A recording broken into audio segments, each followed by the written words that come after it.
Okay, right. Good morning, everybody, and welcome to the Pension Committee meeting. I'd like to open the agenda. So just to note, in terms of apologies, we have no apologies and everybody is present. Second item on the agenda is the appointment of chairperson. Can I have nominations, please, for the chair? Andrea, Councillor Alan Priest. I would like to nominate Councillor Lyndon Stowe, please. Thank you. And do I have a seconder? I'm happy to second, yep. No? Absolutely. Okay. Thank you. And on that basis, are there any other nominations? No? Thank you. In that case, Councillor Stowe, would you like to take the chair, please? Thank you very much indeed. And I'm most grateful for that implicit support, actually, so thank you for that. Now, I do hope that we'll be able to work together very much in the spirit that we did in the last committee. And I think one of those things is that we generally made our decisions by consensus. I'm very much hoping that that is the case. This should be a non-political committee, but I do recognise there are always going to be a few challenges around that. So on to item 3 of the agenda, appointment of vice chairperson. I, from the chair, would like to nominate Matt Babbage for that position. Is there a seconder, please?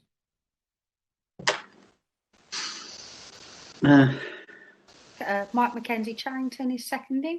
Thank you very much, Mark. Are there any other nominations? Colin. It's not a nomination. I just want to clarify the positions, if I understand it correctly, if the meeting's done remotely, are just for the meeting. Is that the case, or is it different as far as this is concerned?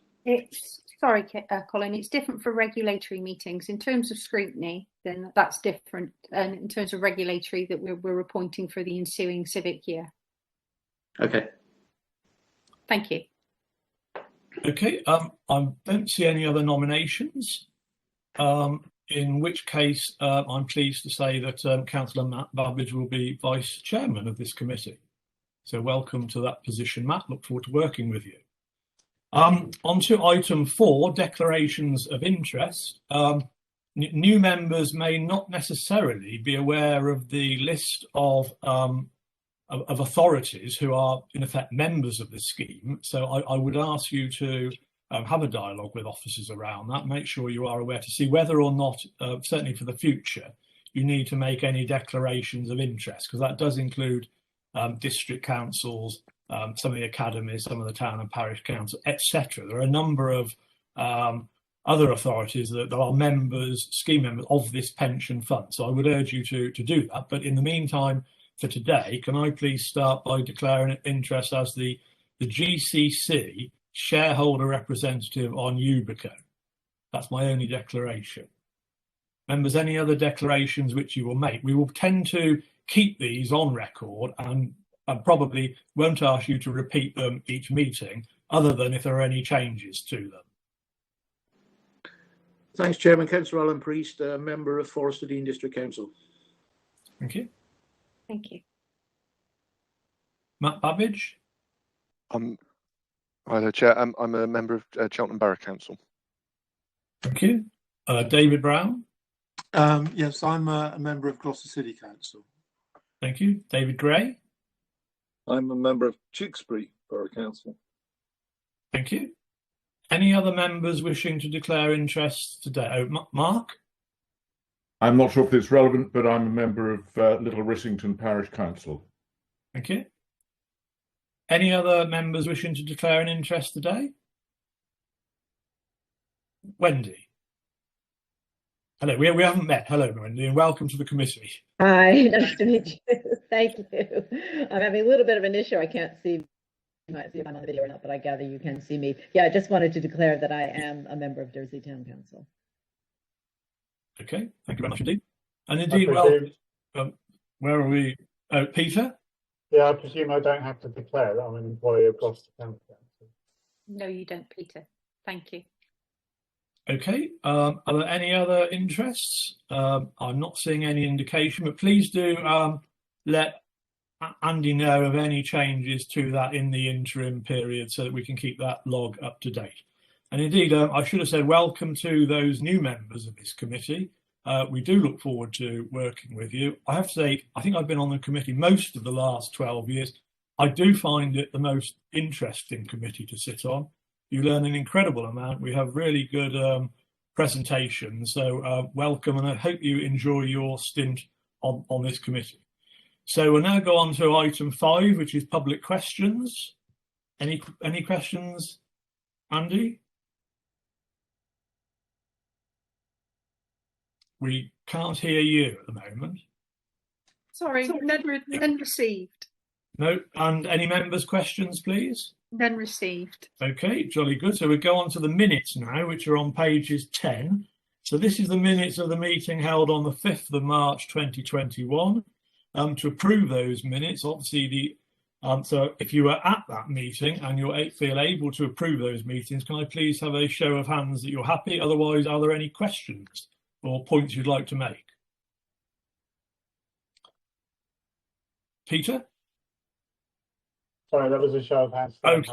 Peter, Okay, those in favour then of approving as a correct record the minutes of that last meeting as in the papers today. Those in favour? Thank you. Thank you very much. Thank you very much indeed. We then come on to item 8 of the agenda, which is the Gloucestershire Pension Fund quarterly update, the first part. Matthew will take us through this shortly. So an introduction to those new members who haven't met Matthew online at a meeting. I think we have done in training. Matthew is our pension manager here, been in post, what, a year, 18 months or so now, Matthew? It might feel that long, Lyndon, but no, it was November last year. Yeah. So, 7, 8 months. Did I catch earlier you're actually suffering from COVID at the moment? I am indeed, yes. I'm in isolation and I've had a positive COVID test, courtesy of my son from school. I know the feeling. So anyway, we'll crack on and ask you to present the paper today. Thank you. Thank you very much, Chair. And before I do, from my side, obviously, welcome to everyone to the first meeting. What I'll do just at the outset is also just introduce briefly, and I'm sure you'll hear from them as you go through, others that are on the call today that will be joining us for different parts of the agenda. Julie West from Hymans, your actuary, you met during the training recently, will be on and she'll be joining you shortly on an item in this one. Got a bit of feedback. People can remember to be on mute. Thank you. John Arthur from MJ Hudson, your independent advisor again. John is also joined by his colleague Thanos, who is John's deputy, his backup, his replacement. So if John is ever not available to us, Thanos is our go-to individual, and we're delighted that Thanos has joined us here today as well. And then for the governance item, we've got Daniel Canaris and Scott Campbell, who will also be joining us for that particular item later on. So I thought I'd just make some brief introductions, thank you, Chair, on that side before we move on. So you have your packs in front of you. What we'll do is we will refer to the page numbers, the main page numbers that Andy has put on the packs as we go through, hopefully at all points to take you through. And the first agenda item starts obviously on page, I think starts on page 11 of your packs. Tried to put together an executive summary on the front of it, and then the appendices will give you more granular information if you wish to then dive into the more granular information. So hopefully by putting in the covering report gives you, the members, the information that you need to your hand as we go through. So this report firstly covers an update of the fund for the period to the 31st of March, the quarterly period to the 31st of March. It will cover the overall performance of the fund, investment operations, governance issues, and the fund administration. So a very wide-reaching report on that side. If we look to start with at where the fund is positioned as at the 31st of March, if we look at where the fund is actually valued now, we did see another increase in the fund value, just over the £55 million increase, taking it, I think, to a new high for the fund total, just under the £2.9 billion mark at that particular point. The fund, during that quarter, we did see an increase of 1.9% in the value of the assets, or a return on the performance. That was slightly below the benchmark, but is still in positive territory. The important thing, and hopefully something you took from the training, and we'll talk on in a little bit more granular later on, is the 3-year performance of the fund. So the valuation and the performance, we work over on a 3-year cycle, and our 3-year performance to the 31st of March for the fund is actually at 7.6%, slightly below the benchmark, 0.2 behind the benchmark, but it is in excess of the required levels that were set within the actuary side on that. There is an appendix, page 25 of your reports, that has individual performance numbers on each of the individual mandates on that side. So that really kind of covers where the performance is at that point. So, Chair, what I might do is just stop there and see if there are any particular questions that any members actually have on with regard to the performance. Any questions, members? Oh, I can see. Yeah, Peter. No, I don't. It's probably not a question for now, but I've got a. Well, maybe it is. Is it the right point to ask about Brunel and Brunel's performance and how it affects the benchmark? I think it certainly is, if it relates to the slide on page 25. Yes, Peter, yeah, carry on. Well, we seem in some areas we're performing below the benchmark set, well, the benchmarks. There's an assumption that pooling will give you an increased performance, and I appreciate that the argument will be, which I've heard many times before, that Brunel is transferring stuff into their pools, and there is going to be a delay. Obviously, next year the Brunel pool would have been in existence for 5 years. I'm just trying to get a feel for when will we see any kind of increased performance because of the pooling system. Because I have read something that say that there's very little evidence that pooling is making any difference to performance. Thank you, Peter. I think it's a very good question. What I may do is, if I may, I will defer that answer and we'll talk in more granular with John in part 2 when we look at those individual mandates. The one comment I would make at this particular time is that, yes, we are monitoring performance over a long period. So quarterly performance, you may see variations above and below benchmark on a quarter-on-quarter basis. I think the interesting and the way that we would always be focusing, and hopefully John would back me on this, is we are looking at the longer term, the 1 to 3 year numbers. So obviously, yes, it's early in Brunel's history and his performance history. And what may come out later when we look at part 2 is John and myself looking at the different aspects of that. If you look at the numbers that we have against Brunel on the appendix on page 25, the 3 year numbers, you are correct. Some of those performance numbers are below the individual benchmarks. You translate that to the 1 year returns, and then obviously we then see a difference where the performance numbers are slightly above the benchmark on those particular times. So it depends upon the time period you're looking. We are always looking at that 3 year long-term investment cycle rather than quarterly performance. But to us, it's also about understanding that performance. There will always be times when, because of the structure of what you're doing, that the market might move different to what your actual position is. But it's actually understanding and knowing when that's going to occur and when that's not going to occur. I know it's about understanding the performance. But what we will do, Peter, is maybe talking a little bit more granular around the specific areas of that performance in the part 2, if that's okay with Brunel. Colin, I think you were next. Thank you. What I was going to say is it's just a technical issue on the slides on modern.gov. On anything that's produced in there, you can expand it by moving your fingers apart and zooming in.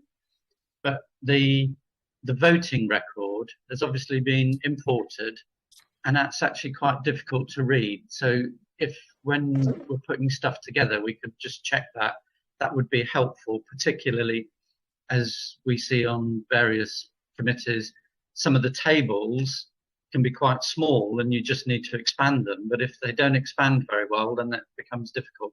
So that's that bit. In respect to benchmark, it may be helpful at some point, and I can't really remember technically how we arrive at a benchmark. Do you lick your finger and stick it in the air, or hopefully it's a bit more scientific?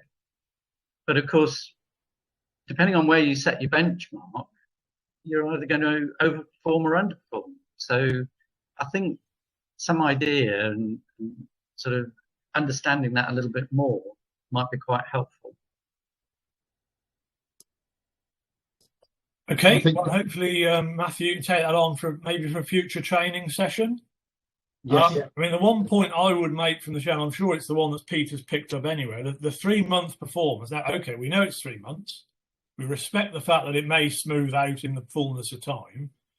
But we have got something like a £16 million underperformance there from Brunel. And that figure isn't there. You need to calculate it. But that's across the top 5, where 4 out of the top 5 Brunel funds, so that's active equity down to low carbon equities, have underperformed. And it's something like a short performance of 16 million. So, let's see what next figures are. But we hopefully you might just indicate to Brunel that, the committee did clock that there was an underperformance on 4 out of 5 in that last 3-month period.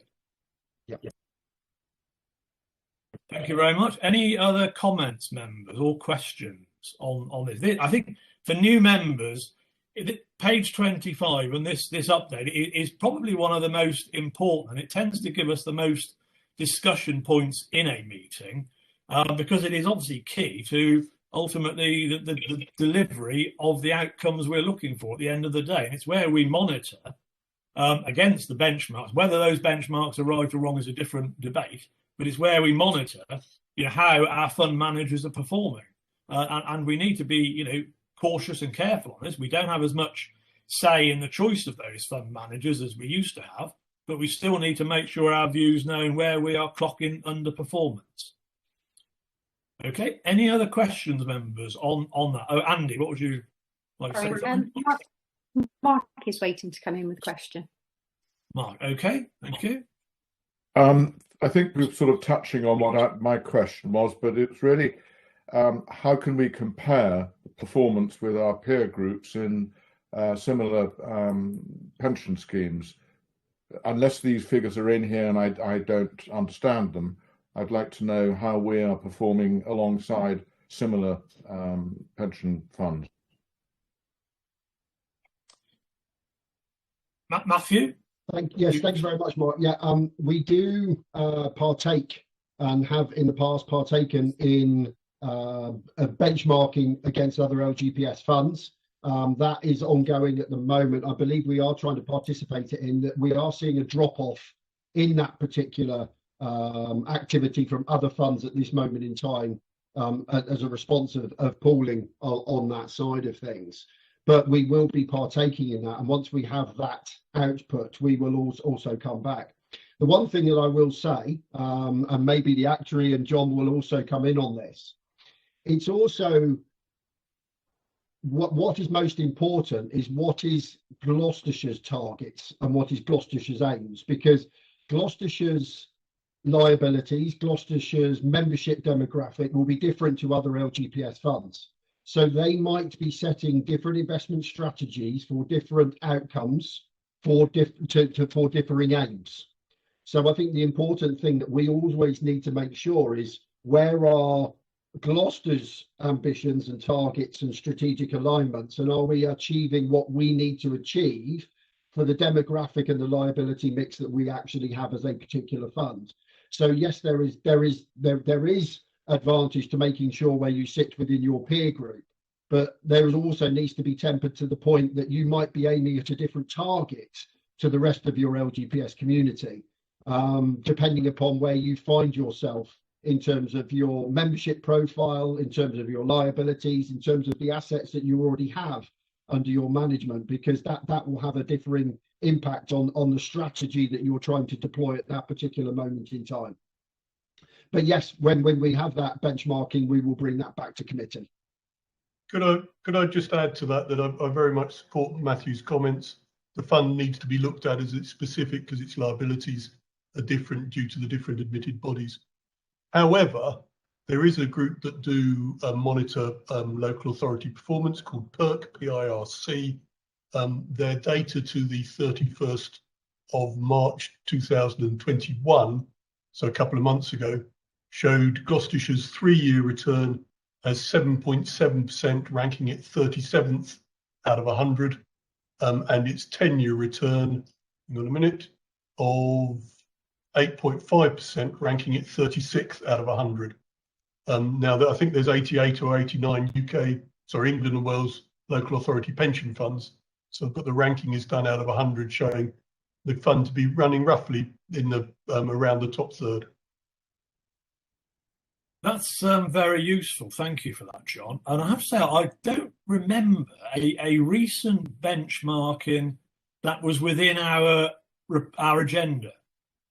I know we used to get a magazine, and certainly Councillor Sean Parsons used to quote from it quite often. I'm not so sure that magazine is still published. I haven't seen it. It is. I haven't seen one of those lately. But I think what we do need to do is that have that information. So Matthew, if you could make sure that comes in. We're not saying every quarter, but I think certainly on an annual basis, as an absolute minimum, we'd like to see that within the report. Thank you. Absolutely, Chair. It's done annually, so it wouldn't be on a quarterly basis. It's done annually, and yeah, that is intended to be coming back to committee once we receive the finalised version. Okay. Any other comments, members? Matt. I'm off mute. So hopefully it's just a quick one, but I just wondered if it was possible to add in on like the subtotals, so by equities, or sorry, this is on page 25 again, whether it's possible to sort of put in the benchmark numbers by asset class as well. So sort of a subtotal for equities, a subtotal for fixed interest in that.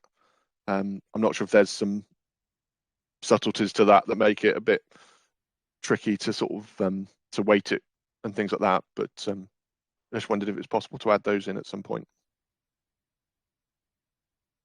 We'll definitely look to do that. Is Matthew, you're clear about that request then on that? Yeah, I think if I'm right, it's about the strategic. We're aiming at a strategic point where actually that is. So, you know, if we're underweight, so if we look at page 27, are you looking to understand where our strategic allocation should be and where that would be in relation to the benchmark? Is that what you're looking for at that point?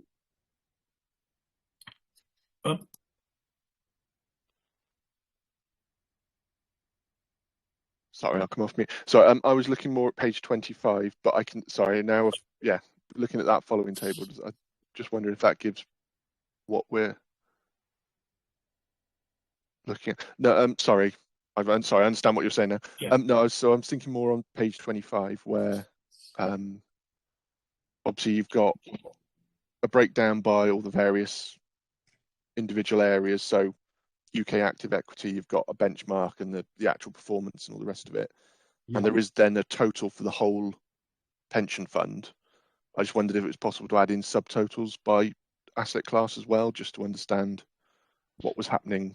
Yeah, in case it was that we always underperform on equities, but over on fixed interest or whatever it might be. I take your point. The strategic benchmark breakdown for equities, fixed interest, and alternatives. Yes. Sorry, I'm with you now. Yeah. Thank you. Yeah. And then we can look to do that. Yeah. Oh, thank you. And then the other one I just wanted to understand. Sorry, Chair. I know this is a sort of follow-on question to that one, but then the breakdown. I don't know if it's then possible to do a breakdown by who the fund manager is, so whether it's Brunel or whether. If I've understood it correctly, then some of the other ones are done outside of Brunel, or are they done via Brunel? I think whether it's like almost possible to do like a Brunel total, so to speak. Yeah, so we will talk on it later, but at the end of the next transition, apart from one or two alternatives that are in runoff, all of our assets will be invested via Brunel. So our entire equity book will be invested via Brunel, as will the fixed interest. So, moving forward, and the alternatives, the majority are in there as well now working via Brunel. It's only two small parts. So I think collectively Matt, it wouldn't really add too much value because we will be about 97 to 98% invested via Okay. Brunel in the future anyway. No, thank you. Yeah, one question that comes out of that is, for instance, on UK equity, I'm fairly certain that Brunel have more than one manager investing that money. What the information we're not getting is the comparative performance of each of those managers. Now I say that because we've had a historic battle with Standard Life and its successors, and so we're not in a position to know whether or not, you know, Brunel, if they've got 3 or 4 managers, which ones of them are performing, which ones are underperforming, because what we're seeing here is an average. So it reduces our ability to challenge Brunel on their specific selection of managers. Now, I'm sure that John would do that on our behalf, but I think it is something that we might like to see within our reports at some point. Absolutely, Chair, and obviously myself and John act as your representatives in terms of that and holding Brunel to account. In the part 2 of our update, we will go into that more granular detail where we will talk specifically about those individual component parts of the portfolios. Okay, great. Thanks very much. Now, is there any other comment on this report? Peter? Yeah, it's just a quick follow-up on what I asked before. So hopefully what John and Matthew will cover, what I'm asking is there evidence yet that being part of the pool is having the effect that the government thought it would, which is that everybody would get more returns than they would being individual funds? And that's, the pooling's been in place for 4 years. We've transferred a lot of our funds in for a year and a bit. I appreciate I know what John will say, I can't see where he is, but I'm sure I'll hear it's a marathon, not a sprint.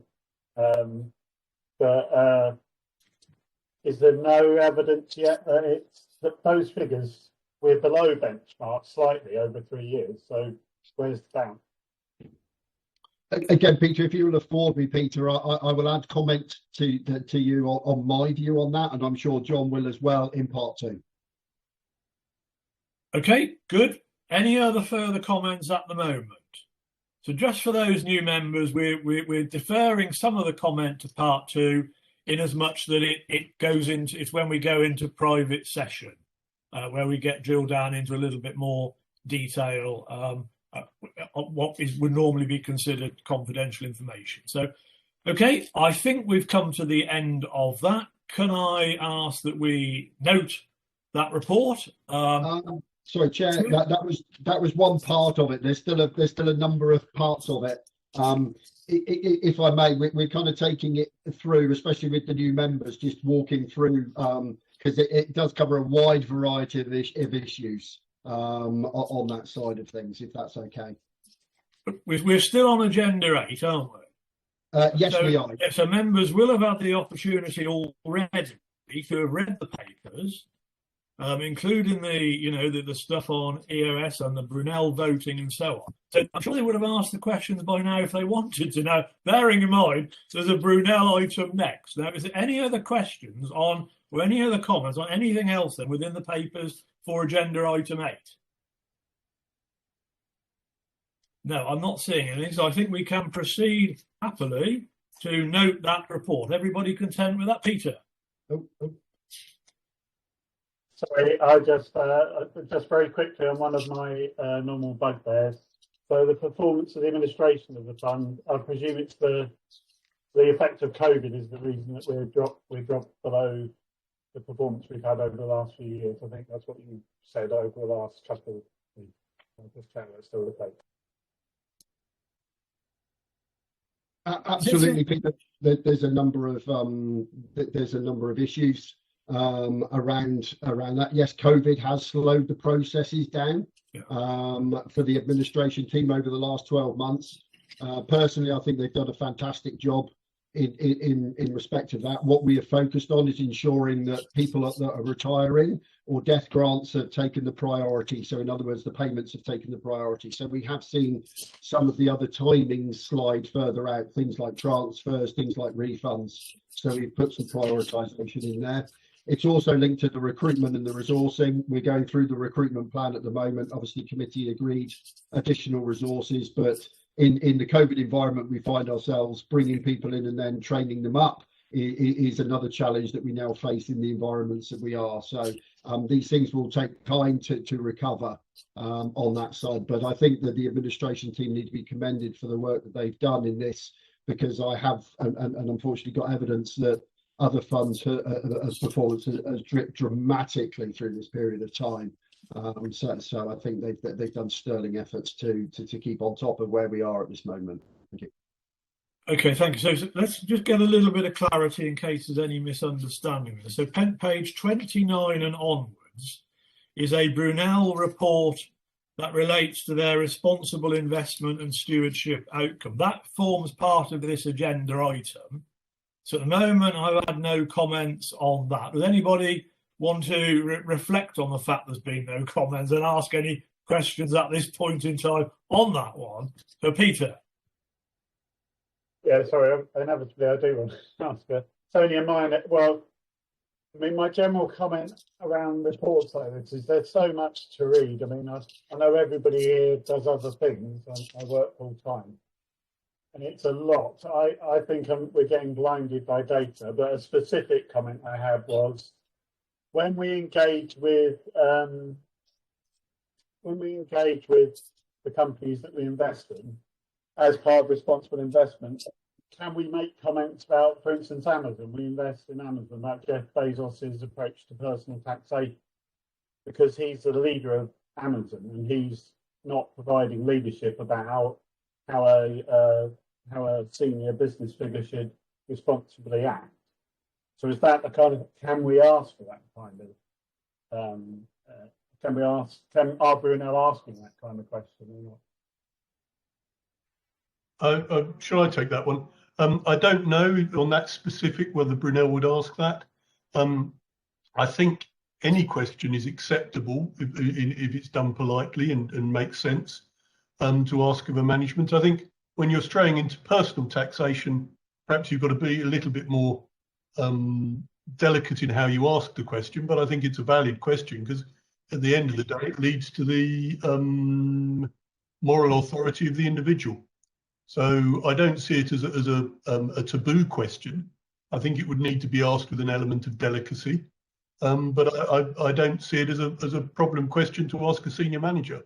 I do not know in that specific whether Brunel would ask that question or have asked that question. I'm sure they have discussed Amazon's tax and the amount they pay. I don't know whether they would have asked us specific about the leadership and the management. Yeah, so I think the one thing I would add is that I don't think it's our job to be the Inland Revenue Tax Office for the US. So I think there is some risk in that because there's a lot of anecdote around social media about this sort of thing. But ultimately, unless you are a highly qualified international tax lawyer, you may well ask questions that, you know, aren't necessarily based on any fact at all, apart from the fact something's turned up on social media. So I think there's a huge risk in appearing less than wise unless we know exactly what we're talking about on that, or we ask somebody to know who knows exactly what they're talking about before we raise such a question. Okay. Can I? My only comment on that would be that in 2008, the attitude that senior management took to the way that large financial institutions were managed and how they approached certain financial instruments made the people who worked for them assume it was all right to play fast and loose with underlying value and that kind of thing, and the governance systems in those organisations didn't work well because there was an assumption that what the organisation wanted was maximise profit at all costs. So the reason I'm asking is not because I obviously personally do have an opinion on what Jeff Bezos does with his tax, but it's not that, it's just that I think it has an impact on the culture of the organisation that he manages. Okay, well, thank you for that, Peter. That's noted. Any other comments on this Brunel report? I do agree with Peter. Although we have an executive summary at the on the third page of that report, it does seem, incredibly verbose. Members of a planning committee do not have a week to read every single item, which you'd need to do to thoroughly read this stuff. We do not have a week to do that on this sort of agenda. And historically, this is actually a lightish agenda. We've had other agendas where there's knocking on 500 pages. I mean, we do need our officers to make sure that we have succinct summaries upon which we ensure we read, and highlighting, the impact on this county council's fund, and highlighting where we may wish to look for further information where there are concerns. I think we do need, a bit more of an executive summary on more of some of these very lengthy reports.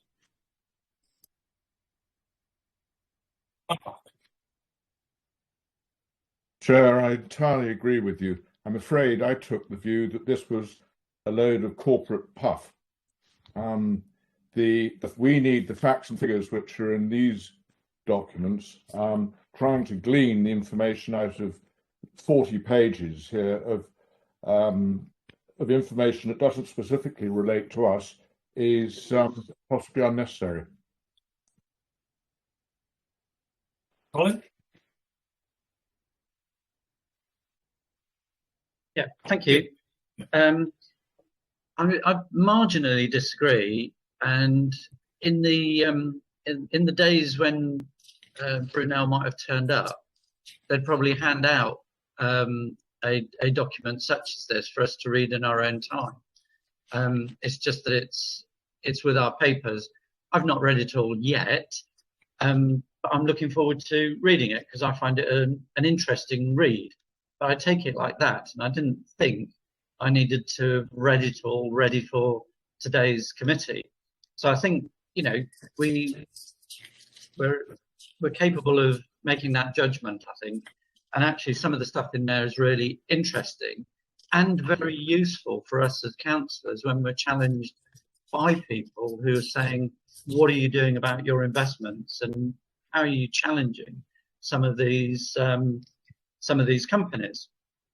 Which brings me on to the question that I was going to ask. And it's I can't remember it being seen anywhere specifically.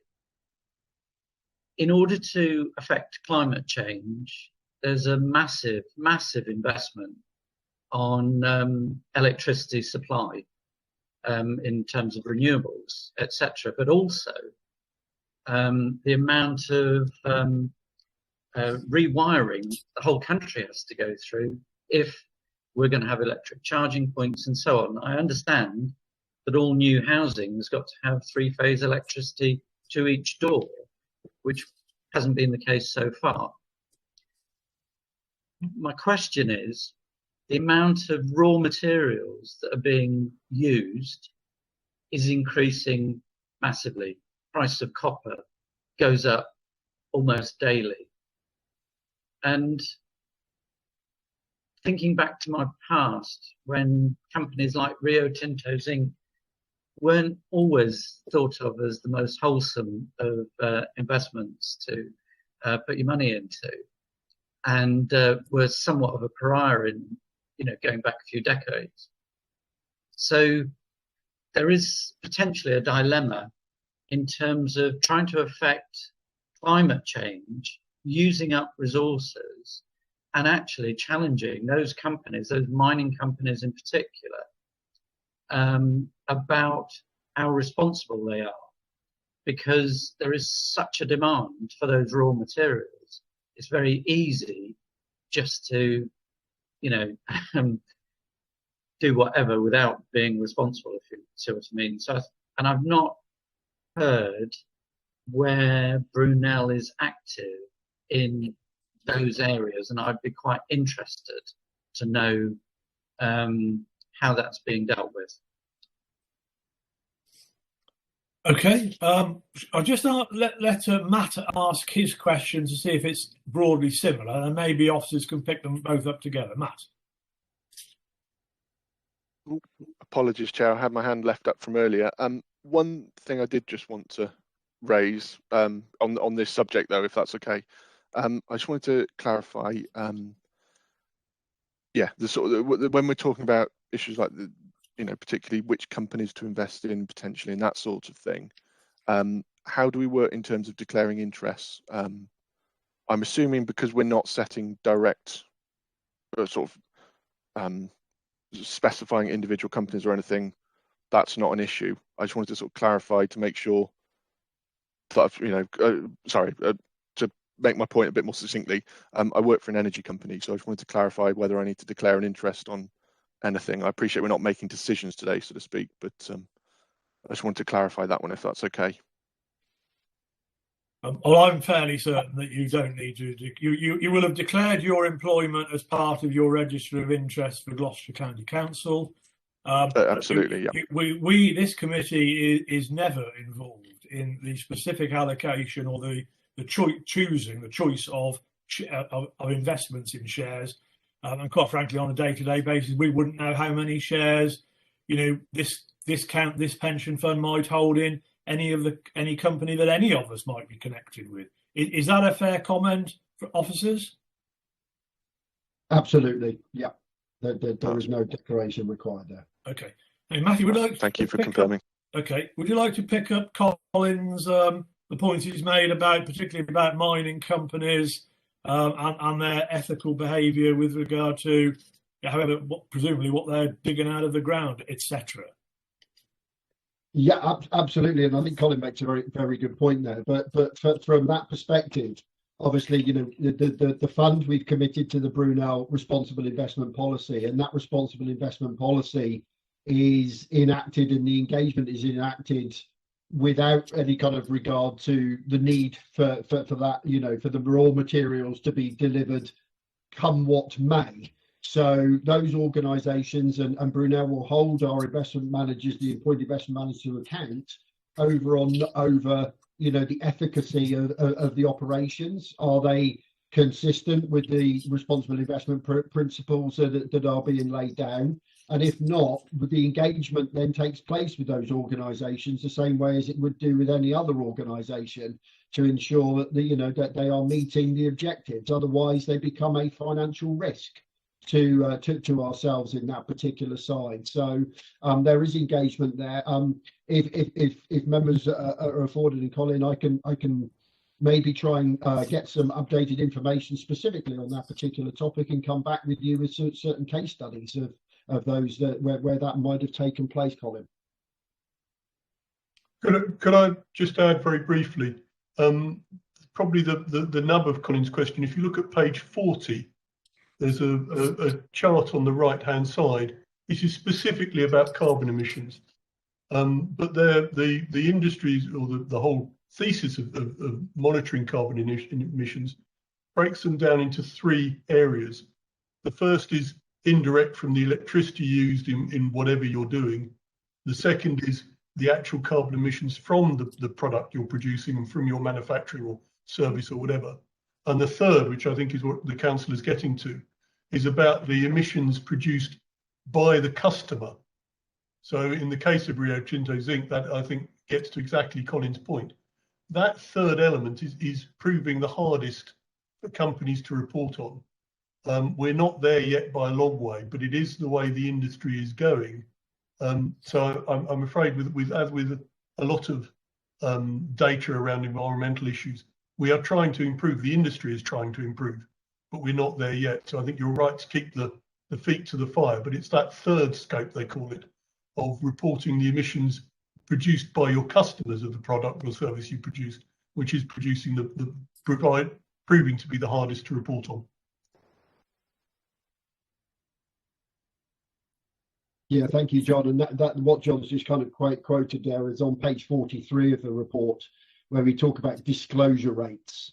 And you can see that obviously disclosure of those carbons and the rates is something that is being worked on to allow to get that information from the companies. And as you can see, it's, in terms of disclosures, it's actually the smaller companies, those not major, not on the FTSE, but maybe on the FTSE 350, where there's less disclosure. Those that are on those big companies like the Rio Tintos are maybe more aligned now to their disclosure requirements because of, you know, where investors have actually been pushing them for a period of time. So can I just come back? Yes, Paul. I think I would quite like, you know, Brunel to be a little bit specific. It's not simply the amount of carbon that's used by the customer. I'm also thinking, and it is in here, that they are active on stewardship, for instance. So if you leave a desert behind where it was lush before because of trying to get copper out of the ground, and you know, for instance, the problem I see is that because the demand is so high, what leverage do we have? You know, insofar as if they couldn't care less and dig out the ground as much as they can and, you know, wreck the place. If we disinvest from them, and if Brunel does and some of the big companies, there'll be plenty of other people who just want to make a fast buck. And it's that dilemma of the leverage in this case. When it comes to carbon, we know that globally there is action to reduce carbon. So there is much more leverage because there's leverage from government as well. But in terms of raw materials, that's my specific question. And it would just be quite new. I think I'd just be interested to know how they approach it in that situation, because it's slightly different from carbon hungry companies. Thanks. Thanks very much, Colin. Matthew, you noted that as a request maybe for certainly when Brunel put together their next report at least, but if you could certainly feed back to Colin, copy us all in the meantime, that would be jolly good. Thank you. Yeah, no problem. Okay, any other questions on this Brunel 60-page document? No, I'm not seeing any indication. So we'll crack the last part of this agenda item is the an update, which we're now on to page 69, an update on the funding position. Julie, are you going to take this or Matthew introduce, or Julie straight onto it? Straight to Julie. Yep, good, thank you. Welcome. Thank you. Morning, everybody.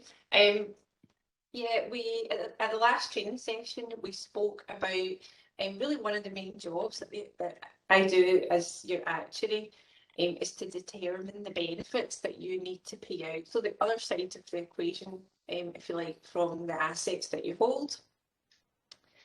So we look at all the benefits that the fund has to pay in the future.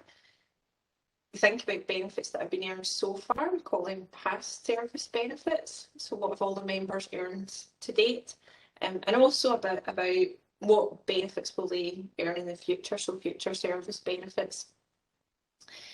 And we help the fund to monitor the position by helping you understand how likely it is that your assets will be enough to meet the benefits that that the members have earned to date.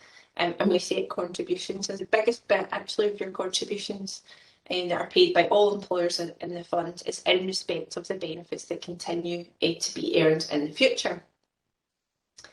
So to summarise the position of the fund, the way in which we assessed that position at the last formal valuation was we looked at the level of investment return that we could assume would occur in at least 70% of outcomes.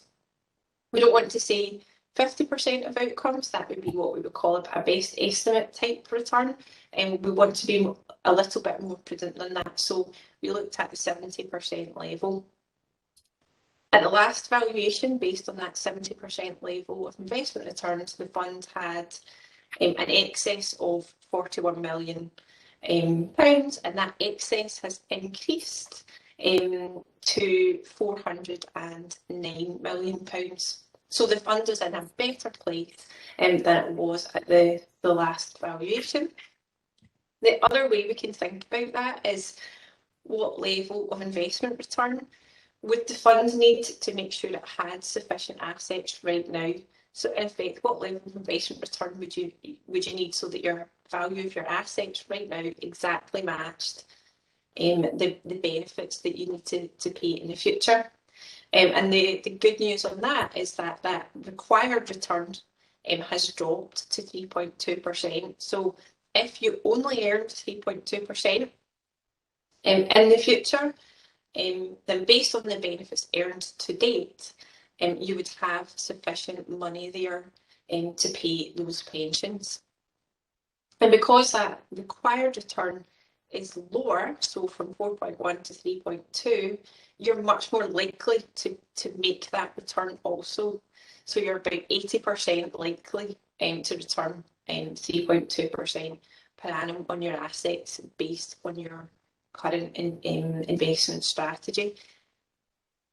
One caveat to that is that your 3.2 should not be a target. If you only got 3.2% per annum, the cost of continuing to provide benefits in the future would be a lot higher. So if you were only banking on 3.2%, they would put upward pressure on contributions. So when we spoke about the training session, there's two ways to meet the cost of benefits, either investment returns or contributions. So if investment returns are less, it pushes contributions up, and vice versa. So that's a kind of snapshot position of where you are. It's also worth noting that our expectations of investment returns in the future has dropped slightly. Not much, so from 4.2 to 4.1, based on that 70% chance of success. That in isolation would put a little bit of upward pressure on the contributions that we would expect employers to have to pay. However, the past service bit is looking much more favourable, and so we would expect that to offset that to an extent. One table that we'd just like to talk you through is on page 73 of your chart. So when we spoke at the training, we focused very much on the investment returns that the funds we hope the fund will receive in the future, and the benefits that the fund has to pay. And when we set contributions, we consider the interaction of both of those things.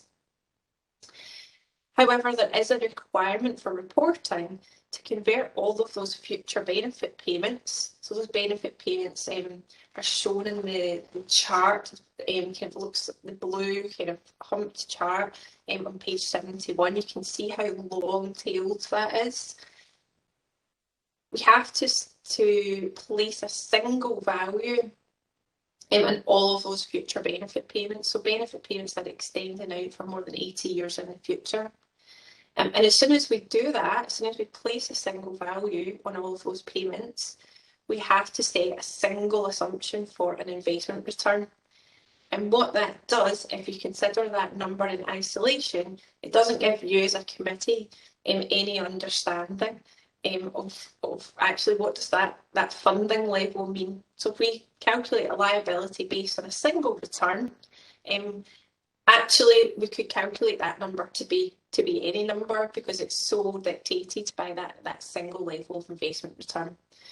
So what we do is we attach that likelihood of success to the investment return to help you understand the risk inherent in that number. So I think we had a question last time round about different actuaries will give you different answers, which is absolutely true. And actually, the reason they'll give you different answers is because there'll be different assumptions made about that level of investment return. And so what the chart on page 73 shows you is what your funding level would be at different levels of investment return, and what the likelihood of getting that level of investment return is. So it allows you to understand when you report a funding level, you report that snapshot in time figure, the comparison of assets and liabilities. It helps you to understand what that actually means. And so how likely is it that you'll get that level of investment return that's underpinning that funding level? So the blue line would have been something that we presented at the last formal valuation in 2019. and we would have had a discussion with the funds officers about the funding, the reported funding level that would appear in the formal valuation report, and at that point it was just slightly above 100% funded.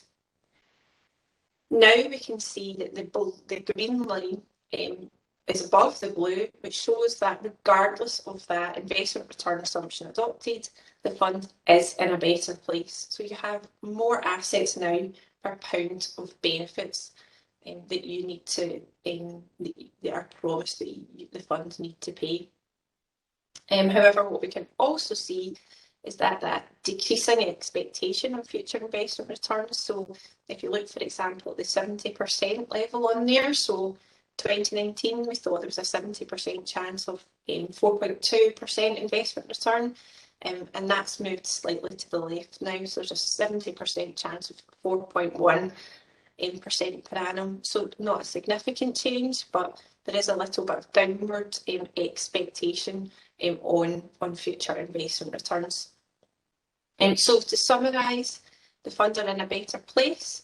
Based on current expectations, you have enough money to meet the benefits that have been earned to date, but expectations of investment returns are down slightly, and that puts upward pressure on the cost of benefits that will be earned in the future. Okay, so I'm happy to take any questions on that. Okay, thank you very much. Any questions to members? Matt. Hi, thank you, Chair. So this might sound like a strange question in some ways, but given that we're running a surplus, are there any issues we need to consider because of that? I mean, I know under some pension things you potentially lose like tax benefits or whatever it might be. I mean, are there any concerns we need to have that we need to be thinking about on that front, or is it obviously bigger the surplus the better? Yeah, I mean, sometimes there's a bit of consideration about where you want to report that funding level. So there might be funds that are really, really well funded and are quite reluctant to report a significant surplus. Partly because they don't want the expectation to be that contributions can come down from whatever level that they're at, because you might need your contributions for other things. So to pay out the pensions, for example, so it doesn't influence on investment strategy. So there's other considerations round about contributions. But from a kind of technical perspective, there's no concerns about being in surplus. The LGPS has fought a really hard battle, actually, to be reporting surpluses in some cases. That in itself was an unusual message in the most recent formal valuation. So it's really just about retaining that position and making sure you're generating investment returns to pay for future benefits. When I first joined this committee, I think that our funding level was the wrong side of 70%. It now being 116% as shown on page 74. I mean, the benefits as to the payments we make to pensioners, both present and future, is always safe.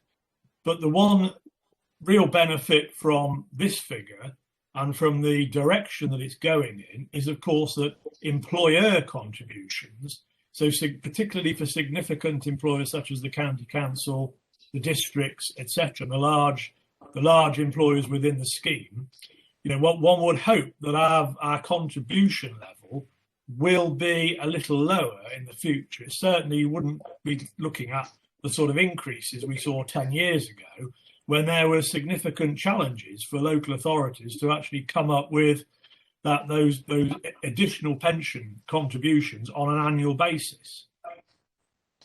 Yeah, what I would say is that this is a fund position, and when you look at the individual employers in the fund, they can look quite different. So if you take an academy, for example, it will look quite different to a very mature council. And so there can be other drivers around about what contributions will be, particularly maturity. So if you've got an employer who's paying out more in pensions, a lot more in pensions than is coming in contributions. There can be some considerations around about that as well, so that they're much riskier and they're less able to withstand any falls in investment returns. But that's all captured when we set contributions at the valuation. So certainly from a fund perspective, it's a good news story. We would also hope it was a good news story for most employers, but perhaps not all of the employers. Yeah, and on an historical basis, I doubt we've ever been at that level. It may have been, it would early years, decades ago, it might have been, but not for several decades have we been at this figure. So that's it's a very encouraging position to be in. It was only, I think, 18 months ago or 12 months ago, or whatever, that we actually went over the 100%.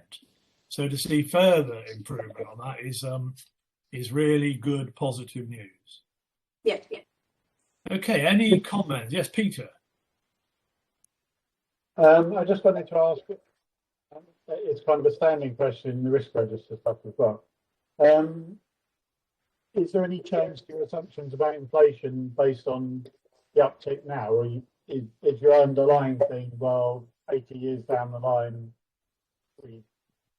that'll be a vague memory to a few people interested in financial history kind of thing. So does that affect your overall assumption on the valuation?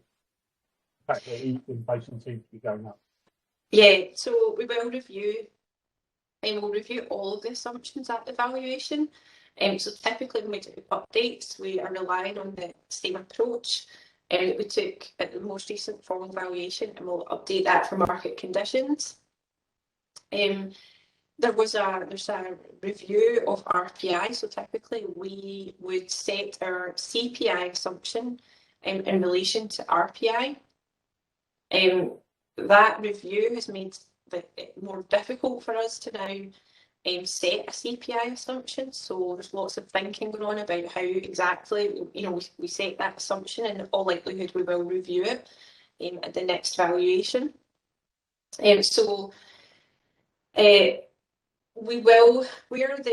Where actual inflation just now comes through is in the benefits, the benefit increases each year, and the benefit increases over the last 2 years have actually been lower than what we assumed last time round. So that's covered in this report as well. But obviously, if inflation goes up, that pushes up the actual benefits that you need to pay, and it would in turn increase liabilities. So in summary, CPI assumption will be reviewed at the next formal valuation, and will reflect market conditions at that point in time. Okay, many thanks indeed. Any other questions, members? Otherwise, that does bring us to the end of. Can I? Yep. Sorry, David. Question. Just on the assumptions about salaries increases and how that, because obviously one of the underlying things is that inflation, because of all of the massive amount of money that's been injected into the system and that's now swirling around, trying to find somewhere to go, including galloping house price increases and all the rest of it. That would seem to me one of the elements that is quite volatile. I know investment returns are volatile, but assumptions about increases. Now, the number that we have there, that's an overall assumption about the underlying level of salary increases. So first, are we happy that that's a reasonable assumption given the environment that we're in? And second, is that doesn't take account as people get promoted and things. That's a separate consideration in terms of people, the impact of that on the future pensions, growth of the future pensions liability. So we set effectively two salary increase assumptions. So one is the promotional salary scale. So when we value liabilities, we allow for an element of promotional increases in there. And then as part of the valuation assumption setting process, we discussed with the funds officers about a reasonable level of salary increase. A couple of valuations ago, that was always a really key assumption, and probably the one where employers were also had the most interest, because they would understand what their own budgets were as well. But with the change in the schemes from a final salary scheme to a career average scheme, that salary increase assumption now has a much more limited effect. So when it was final salary, the benefits that were earned each year were obviously linked to the salary the member earned at retirement. And so if salary increases were going to be greater, then the benefit earned would be greater. But the proportion now of liabilities linked to final salary is much smaller than it was, and now the salary increase doesn't matter as much because the benefit that the member earns is in respect of the salary they earn in that single year, and they pay contributions linked to that salary, as does the employer. What is that split? How much of it is linked to it's a defined contribution rather than a defined benefit? It's probably about a quarter. If you give me a second, I could tell you the answer to that. So what we saw after the first valuation, where after the scheme changed from final salary to career average, we were expecting that liability, so final salary liability, to drop by about half by round about 2020, and then the sort of speed with which it was tailing off slowed down, because typically the people with the biggest final salary benefits were those that were closer to retirement. So what we see now is that a change in salary growth assumption makes a very small difference to liabilities or funding level. So I think we changed it ever so slightly the last valuation. It changes the funding level by about 1%. So it's a really small proportion in terms of impact and materiality. The benefit increases now is much more significant. That de-risks the scheme in terms of making it a lot less sensitive, which is positive for us in terms of making the management of the fund easier.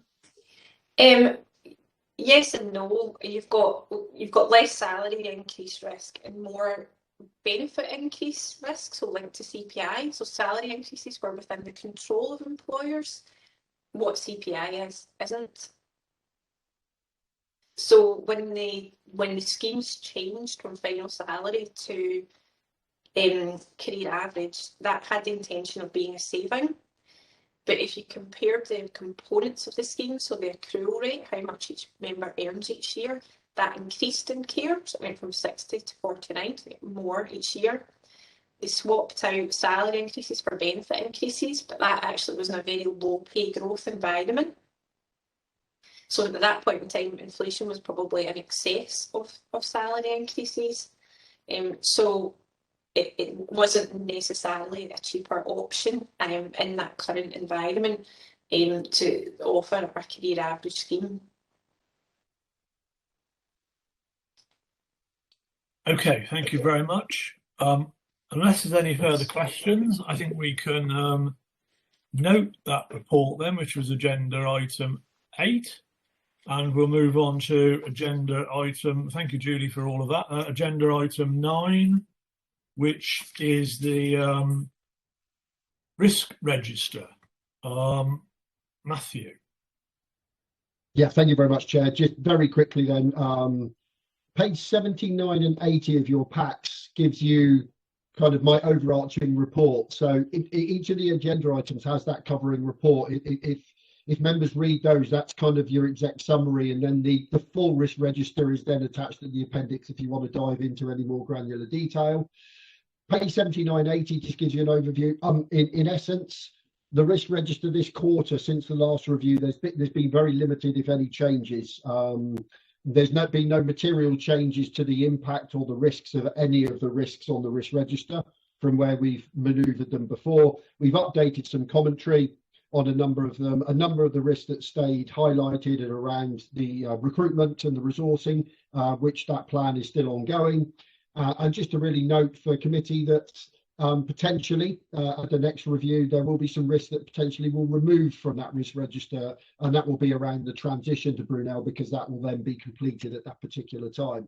Whether or not that derives more risks, I think that's already captured within the investment performance risks within there. So I'll commend the report and take any questions. Thank you, Chair. Any questions, members? Or are we happy to note the changes to the risk register? And in particular, I think if we look at the direction of travel arrow, they're actually all the same. So there are no real fundamental changes to that. So I hope everybody finds that acceptable and that we note those changes. Any dissent? No? Okay, thank you very much. Thank you, Colin. We'll move on to agenda item 10, which is on page 95 of the documents, which is the governance review from the head of pension. So Matthew, again, please. Thank you very much, Chair. It will be very short from me, and what I will do then is pass over to Daniel and from Scott from Aon to take you through this. What I'd like to do is just get committee and members just to focus on page 97 and the recommendations that we're proposing, because that will form the basis of the discussion that we're coming through. And what we're looking for is obviously to receive committee's feedback on the independent governance review,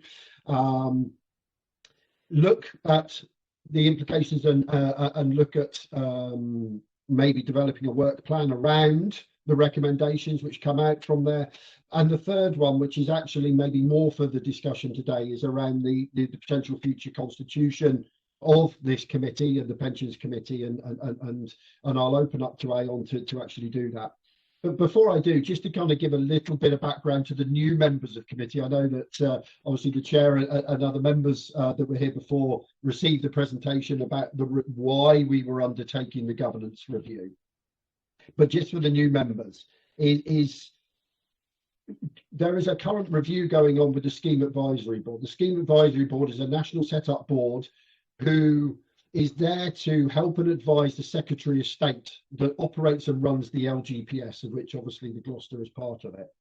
And one of the things and one of the areas that they're looking around is around governance and what they're classing as good governance of all of the 89 or 88 LGPS funds across the country. That is being undertaken and led by Hyman, so it's good that we've got Julie here. What the governance review is intended to do is actually make sure that the governance standards that we're operating within Gloucester are best practice, that where the new good governance review is actually moving forward, are we in a compliant position with that good governance review? And if not, how can we put ourselves into that position?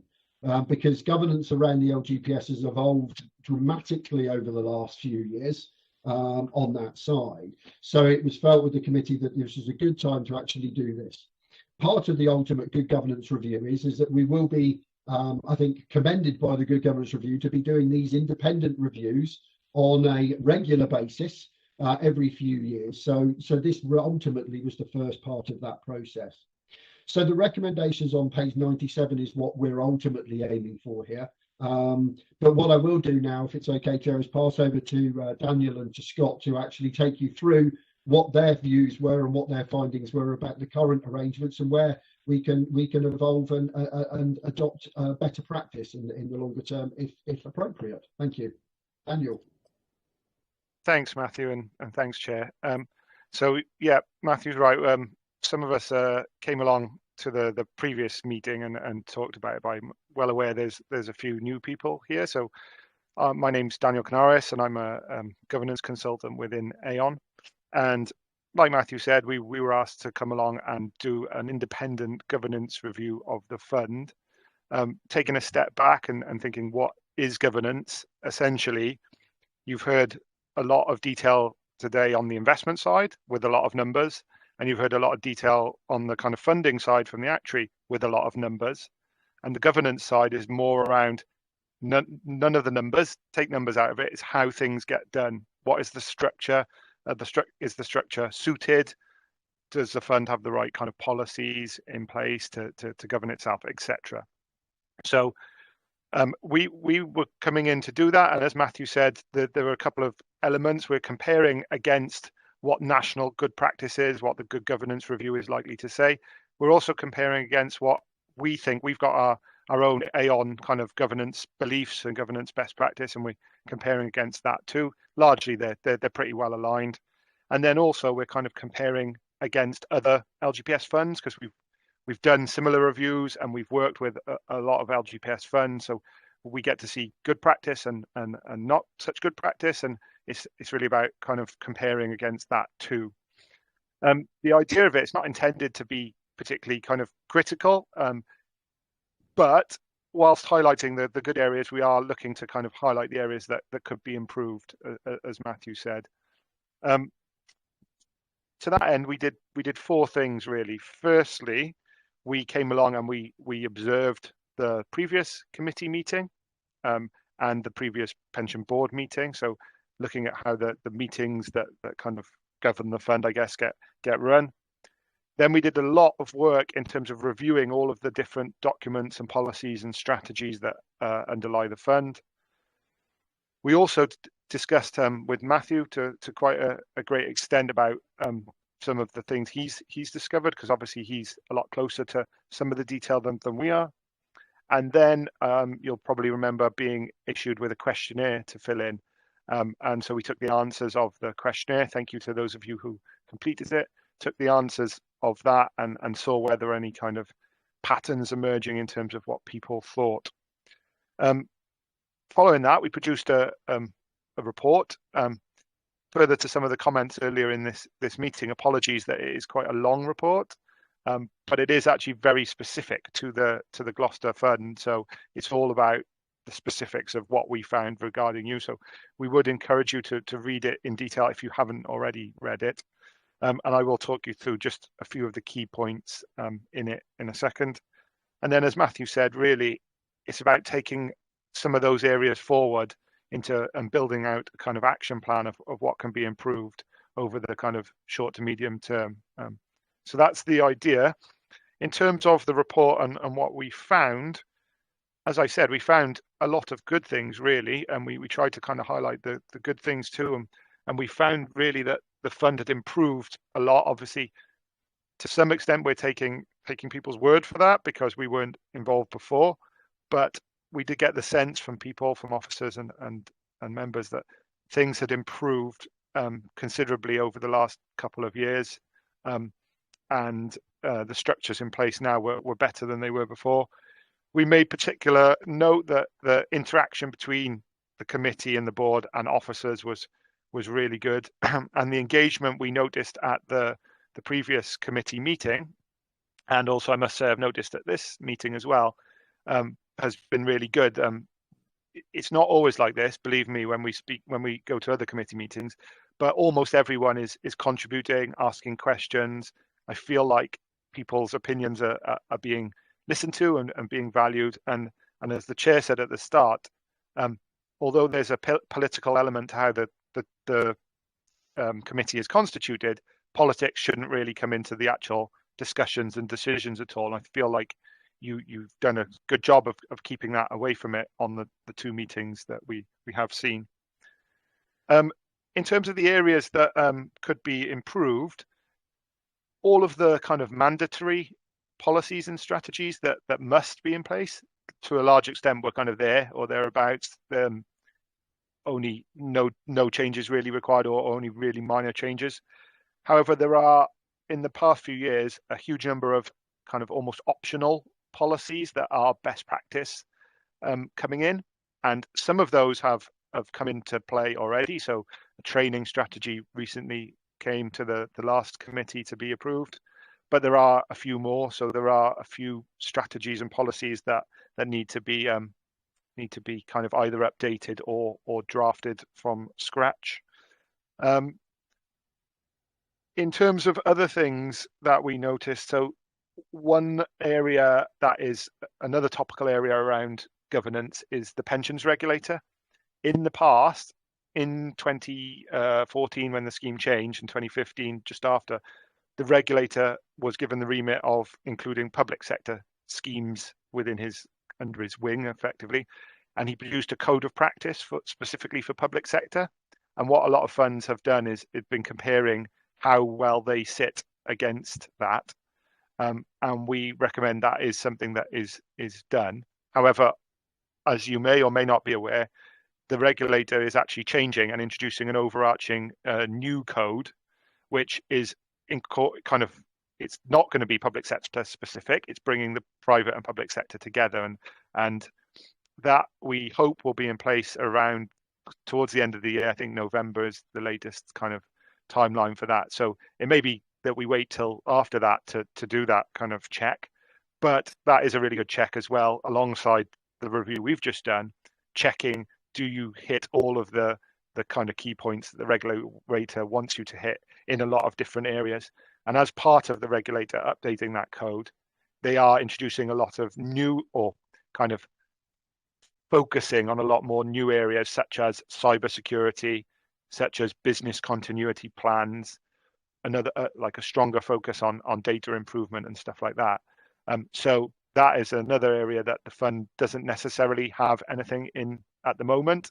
That will be a kind of focus for the fund over the coming months and years. And to that extent, one of the key points we noticed really, and this is not a necessarily criticism specific to Gloucester, I think it's true across the board in a lot of local authority funds, is seeing the right level of separation from the council to the fund. And a lot of the time, to give you an example, cybersecurity would be one, conflicts of interest would be another, where historically funds have relied on the council. They've asked the council, do we have a conflicts of interest policy? And the council has said, yes, we do. And they've kind of gone away and said, right, we've got one, tick the box. But really it's about, say, looking at that policy, and I would wager in almost all cases, there's absolutely no mention of the fund at all or pensions at all in the council's conflict of interest policy. And what kind of the good governance review and what other areas are suggesting is that conflicts of interest, for example, the fund should have a fund specific conflicts of interest policy, which talks specifically about pension committee members, pension board members, fund officers, advisors, and is very specific to the fund. So that's one area that the fund needs to work on. But that whole idea of the fund getting its own kind of identity, which is separate from the council, is something that we kind of want to work with you guys and with Matthew on to kind of expand on. Training, I mentioned the training kind of strategy that came in, and we got some good comments on training. But it's really about kind of, we know that several of you are new. It's about building on that and kind of making sure that everyone starts and gets up to speed as quickly as possible and gets the required level of knowledge, and that knowledge covers all the relevant competencies that it should do. Another area that we picked up on, and I think this is an area that we noticed had improved quite a bit when looking at previous minutes of meetings and when speaking to Matthew, but it's got some way to go, I would think. And again, true of all funds, I would suspect, is the pension committee's focus should be on investment, but also funding, but also communications and governance and administration. And historically, I think in line with all funds, there's been a very strong focus on investment, and to the detriment of all the others, I guess. And it's really about getting the balance right to, yes, investment's very important, not trying to take that away, but include all the other areas as well. Those are the kind of main items we had from our agenda. The only item I haven't really covered there, Matthew, is the one around how the board, how the committee is actually made up. And I have pulled together just a couple of slides because there are some options around that.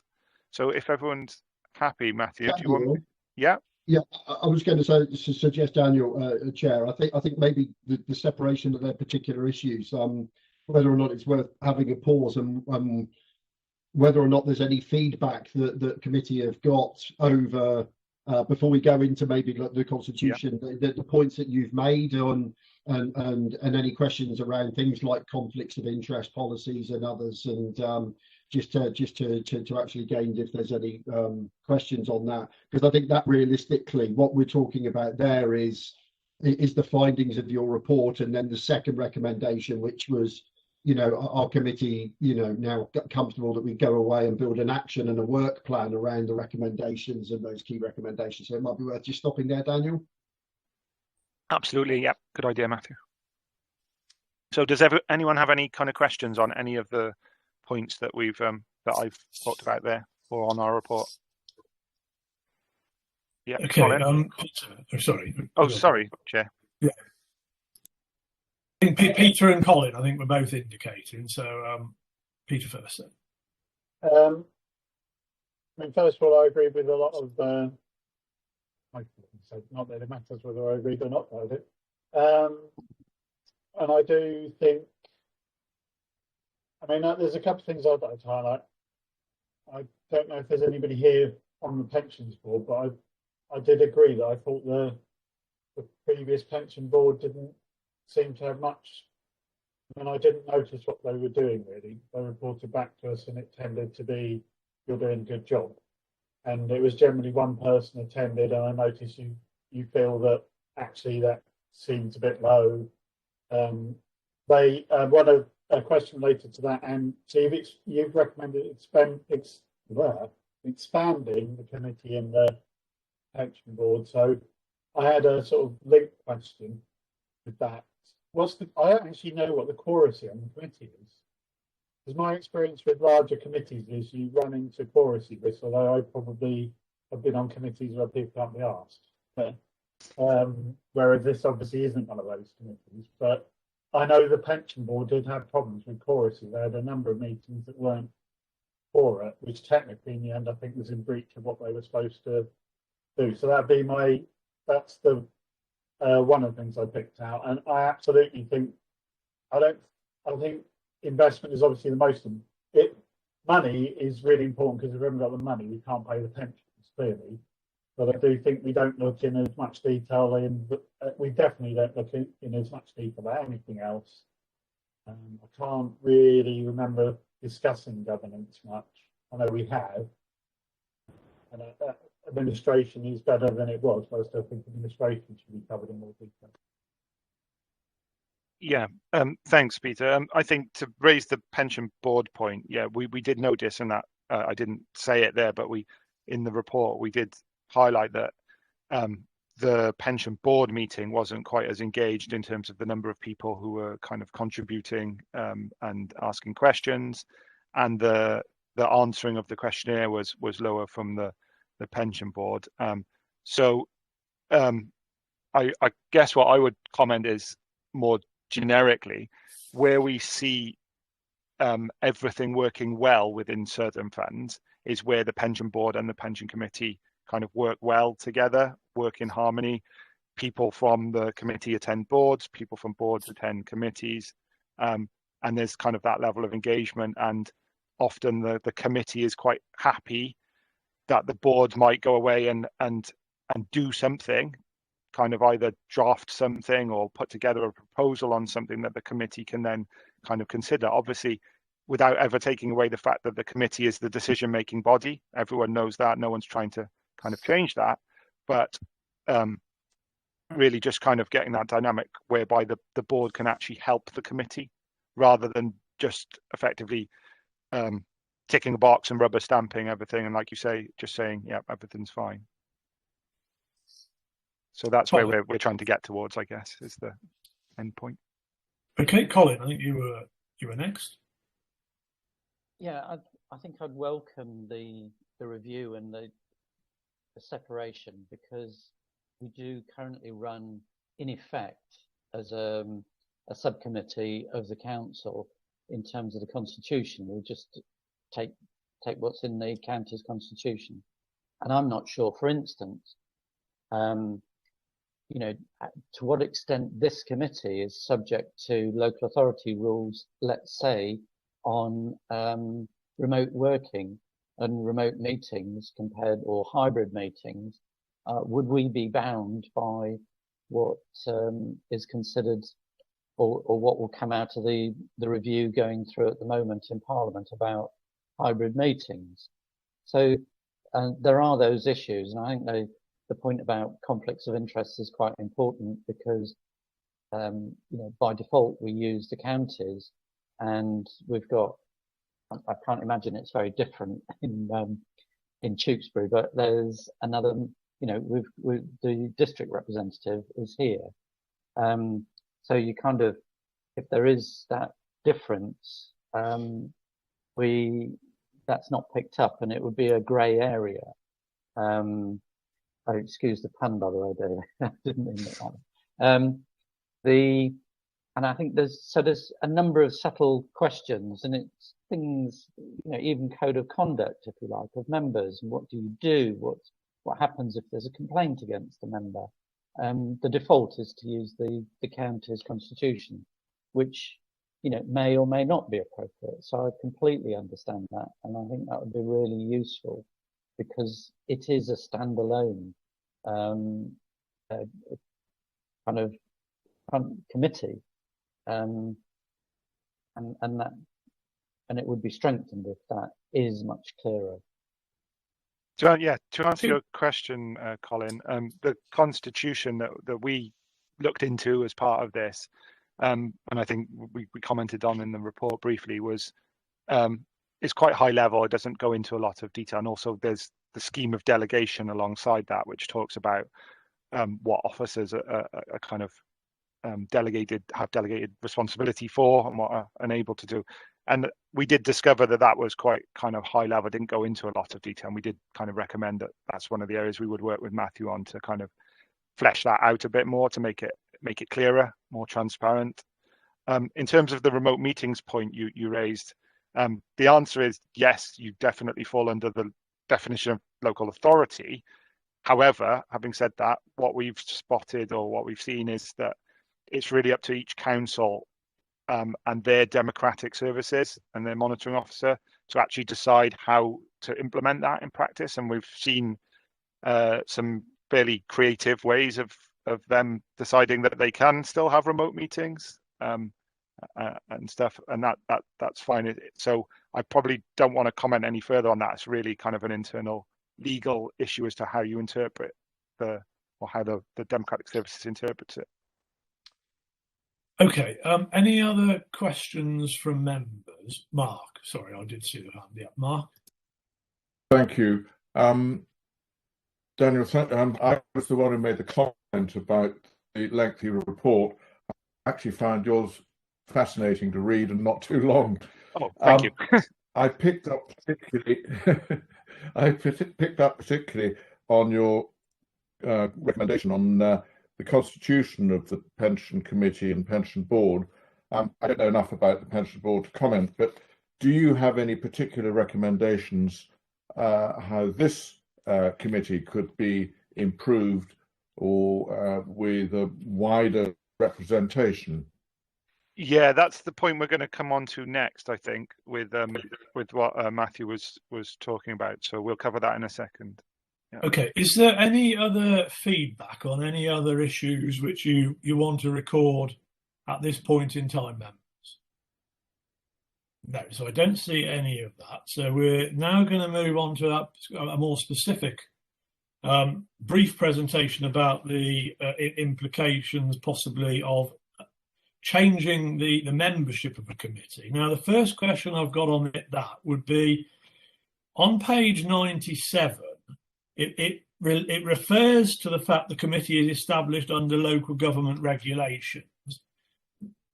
First question is, would that continue to be the case? In which case, it implies, therefore, that any other additional members of a committee would be non-voting. Matthew, do you want to address that point? Yeah, so yes, the constitution of the committee would remain as it is now. It will remain under local authority. It's still a local authority committee, Lyndon. Sorry, Chair. I do believe that it is within the Constitution Committee, and it would be a recommendation whether or not there are non-elected members are permitted voting rights or not, per se, is down to each individual constitution. It's not illegal. We've got examples of committee structures from pensions committees where employer representatives and employee representatives have voting rights on committee with certain exclusions, and those exclusions, which Dan will come on to in a moment, normally arise around the positions of chair and vice chairs on the committee. And then there are other examples where both employer reps and employee reps don't have voting rights within that committee at all on others, and that voting is just left to the elected members. So I think it is permitted by law. There's no kind of legislation that doesn't permit it. It's whether or not the Constitution Committee within the authority will allow permit it, and that's the discussion we're about to have.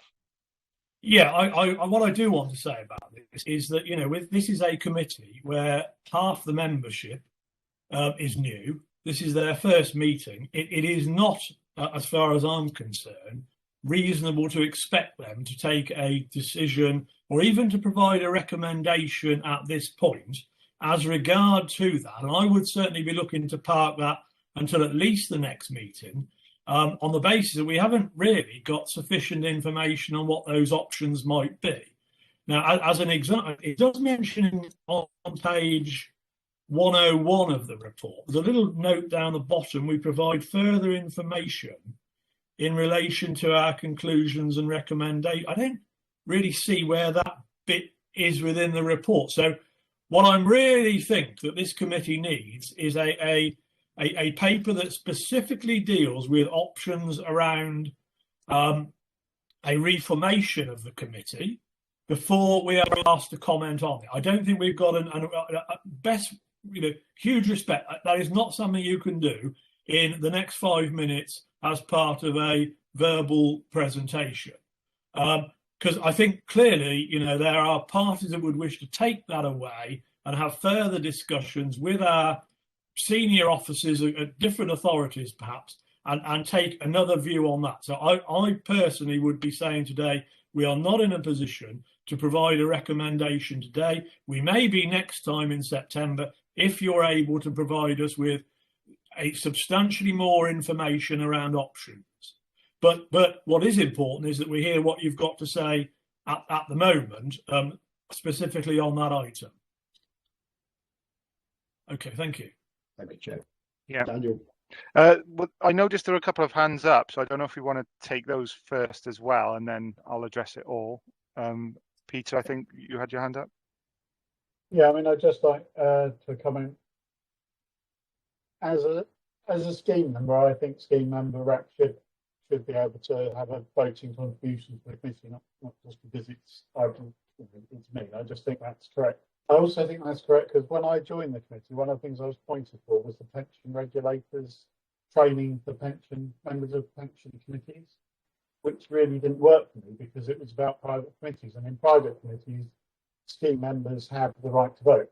It's been explained to me many times it's different for local authorities because the backstop for the funding is taxation.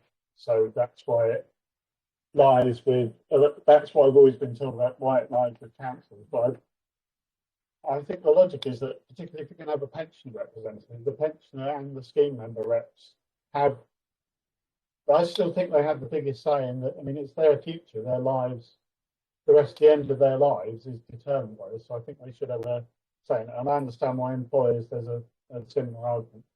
I also understand that maybe we can't decide it now, but do we have to wait until the next committee? Could we not reconvene in 6 weeks' time or something? And having got all the information, have it put through. Otherwise, it builds in this very long delay between each step of doing this. So that's the opinion of the scheme member there.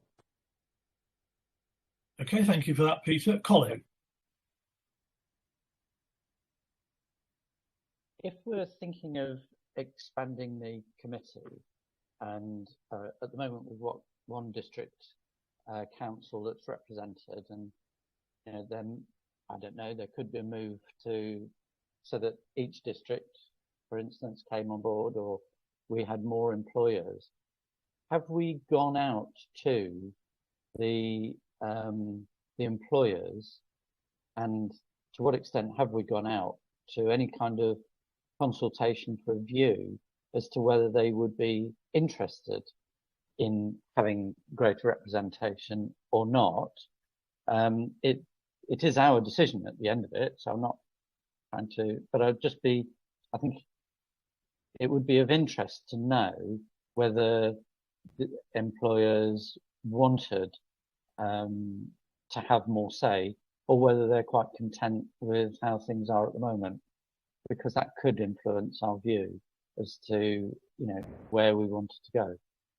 I think that's a good point, and also we need to reflect the fact that they do have representation on the pension board, and from memory, that's not the easiest recruitment process, and it doesn't also appear that they stick around long. So I think there are probably more failings within the pension board than there are with this committee and so again, my one quick question is, have the pension board been issued with similar requests to look at this paper and to feedback?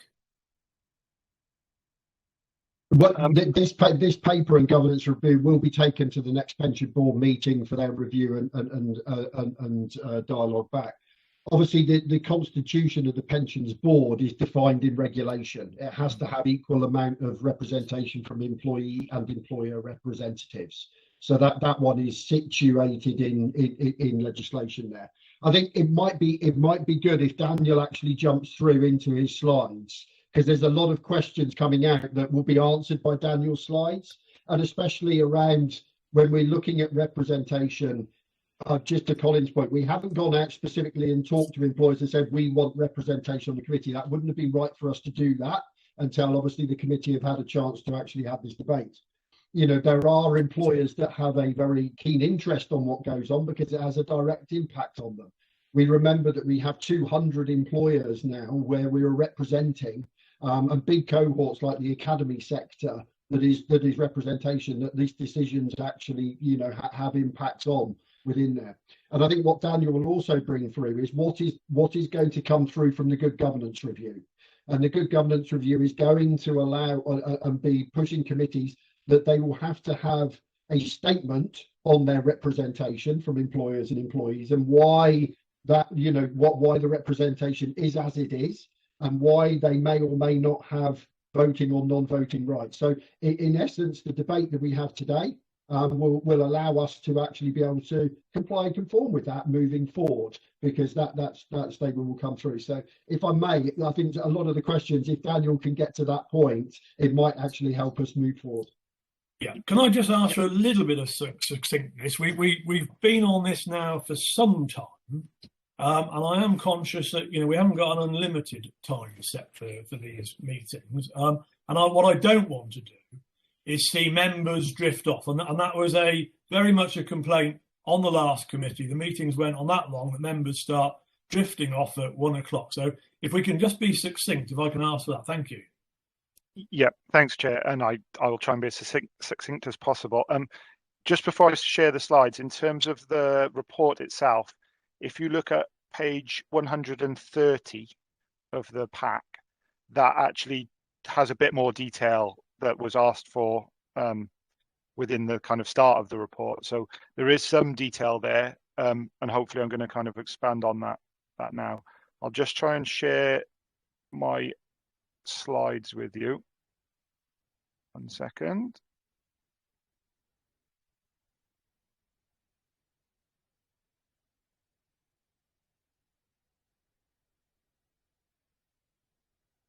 Are you starting to see some slides?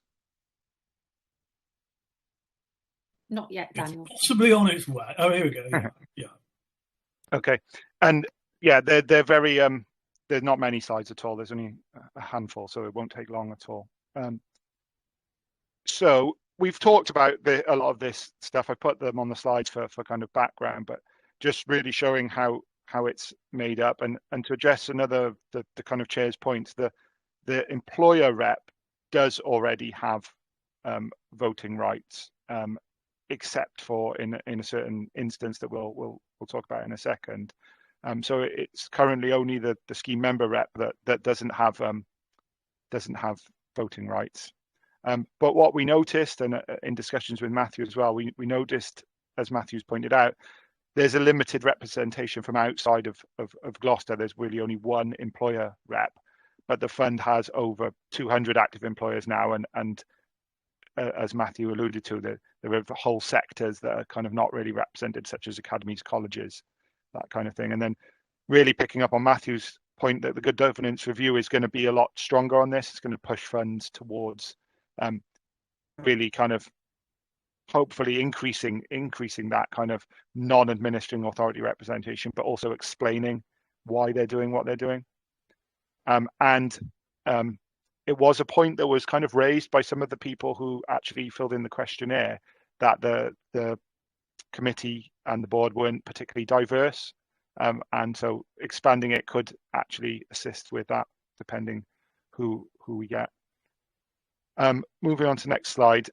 Obviously, the committee must reflect the political makeup of the county council as a whole. We're not in any way trying to kind of take that away. But as I mentioned earlier, and something the committee is good at, is political factors have generally been kept out of decisions, which is good. So our recommendation was that the committee would increase the number of employer representatives from 1 to 2, and possibly that the second one would be targeted at a different sector that wasn't represented currently, and that the committee would also consider increasing the number of employee representatives from 1 to 2 as well.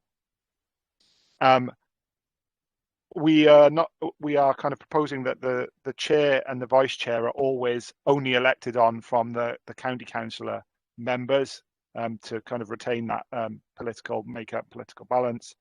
But the additional roles that come in could be voting or non-voting on all other matters that are brought to committee.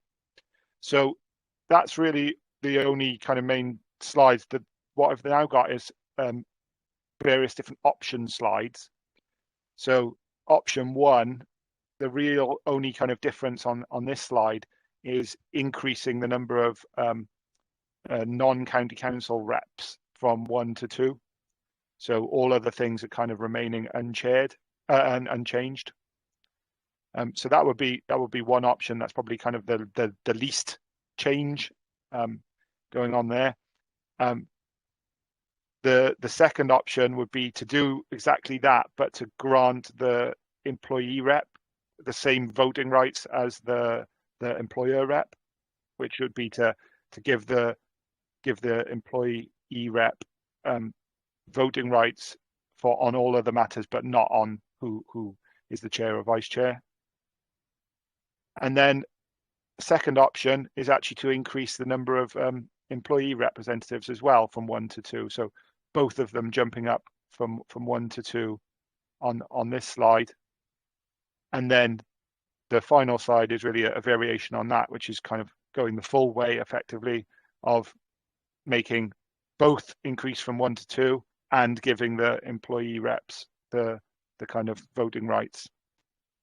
So it's really kind of showing you that we don't necessarily have strong preferences. We've highlighted the issues. We think that this kind of area possibly should improve, but it's up to you as the committee itself to kind of make that ultimate decision and to decide on it, guided by kind of officers and also guided by your own democratic services as to what they're happy with and what they say is possible. Matthew, do you have anything to add on those slides? No, Daniel, I think you succinctly put it there. I think what I'd say to committee is that you know, this is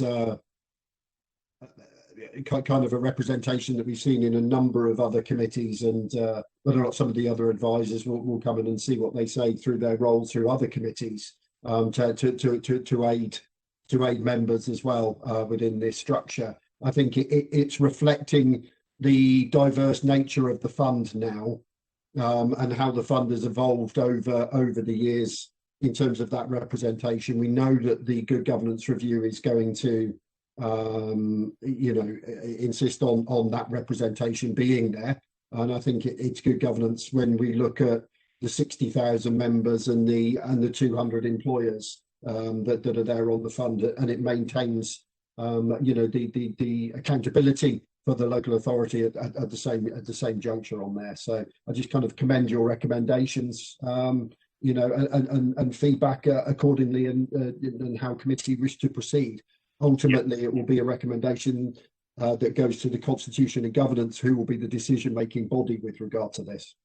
Sorry, the Constitution Committee. Yeah.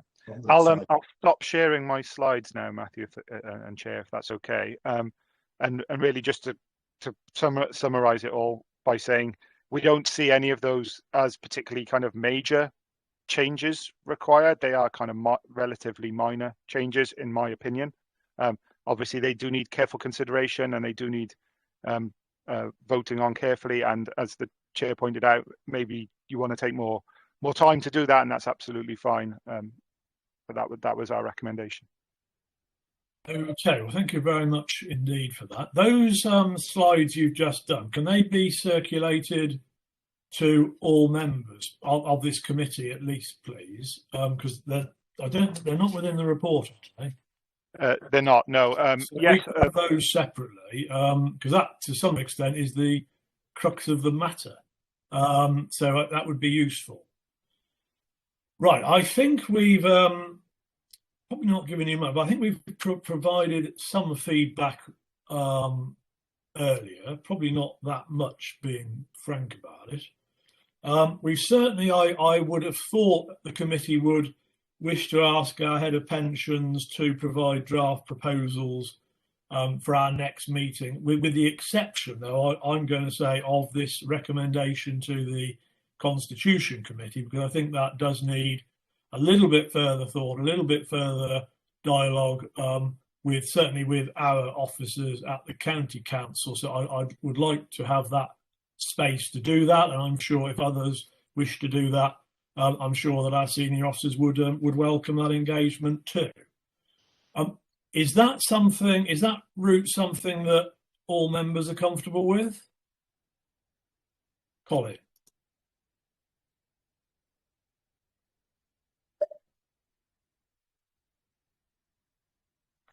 Colin, you want to? Yeah, there's a couple of things. One, and it may be going straight into too much detail, so apologies for this. I think it would be useful to know what terms of office people have got, because there's this issue of, wanting to make sure that there's a certain amount of churn, but because of the nature of the committee, I don't think it would be helpful if it was changing, every year, for instance. So I think terms of office needs to be thought about, and how you derive, say, if there's 2 extra employer representatives, how those are chosen by, if there's 1 district council member, how do the districts come together for that? I mean, it may be perfectly fine as it is. I don't know. Not a district councillor, so I don't know. So that would be quite useful. And other employers is how do you choose someone from 200? Would be just something quite useful to know. So there is that. And you said that these are quite modest proposals. Whilst I don't want a committee of 20, does it go far enough to kind of increase that representation that we want? It's just a question. If it's considered that bumping it up by 2 is fine, then that's fine by me. But I would like to know whether, should we look at 3 and 3, for instance? What's the reason we stop at 2? would it make an awful lot of difference? If we went to 3, does that necessarily mean that the county representation would need to be bumped up by 2? Because I think we need an odd number because of the way the political balance is. But so I think there's just some detail around that. And as for the constitution, I think what goes to Constitution Committee wouldn't just be the increase in numbers, but we need to have an idea of what would form the committee's constitution, the separation bit that we talked about previously, so that can be considered in the round. But those are the points I wanted to. Thank you, Colin. Any other further comments? No, I'm not seeing. Oh, David. Yep. Yeah, I think the idea of expanding the committee slightly and is probably sensible and reasonable. But I do think going back to the point about you need people who've been on it. I feel as a relatively new person that I'm still on that learning curve. So we need to avoid having a large pool of people with the level of ignorance that I've displayed over the last 12 months turning up for meetings, which will make the meetings dysfunctional.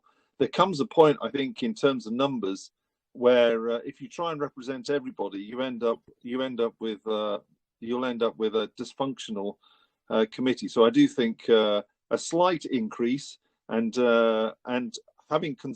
after consulting employers and others as to the appetite for them to put people onto the committee makes sense.